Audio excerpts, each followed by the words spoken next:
गली गली नगर नगर इंतखाबी मुहिम, शेख रशीद अहमद का बड़ा ऐलान। नून लीग और पीडीएम इत्तेहाद की दूसरी इत्तेहादी जमातें बड़ी मुश्किल में, शेख रशीद और पीटीआई एक हो गए। साबका हुक्मरान इत्तेहाद पाकिस्तान डेमोक्रेटिक मूवमेंट के खिलाफ गली मोहल्लों में इंतखाबी मुहिम चलाऊंगा। शेख रशीद और साबिक एमएनए शेख राशिद शफीक कागजात नामजदगी की स्क्रूटनी के लिए रिटर्निंग ऑफिस पहुंचे। मीडिया से गुफ्तगू करते हुए शेख रशीद ने कहा, मेरे और भतीजे राशिद शफीक दोनों के कागजात मंजूर हो गए हैं, इलेक्शन में भरपूर हिस्सा लूंगा। उन्होंने कहा, हमारी किसी से कोई लड़ाई नहीं है, मेरे लिए सब काबिल एहतराम है। मेरे मद्दे मुकाबल 44 उम्मीदवार हैं, जिंदगी में 6 से 7 तो देखे हैं, 44 नहीं देखे। अल्लाह को मंजूर हुआ तो हल्का 56 भी जीतेंगे और 57 भी। पीटीआई वाले मुझे वोट देंगे। उनका मजीद कहना था, मैं 17 बार वजीर रह चुका हूँ, लेकिन मुझ पर करप्शन का कोई इल्जाम नहीं लगा।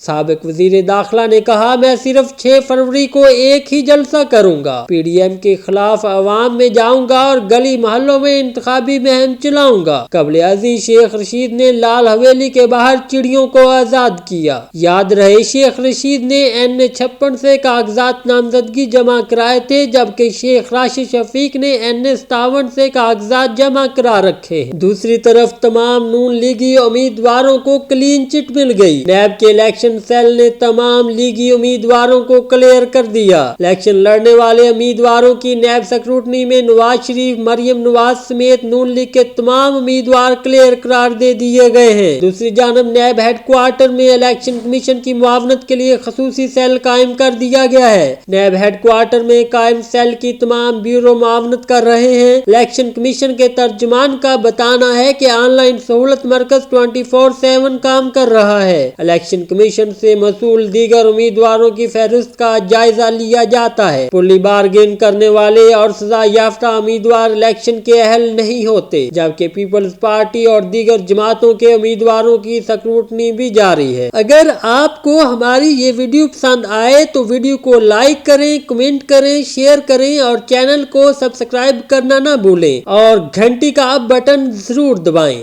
ताकि आपको आने वाली हर वीडियो से बाखबर रखा जा सके।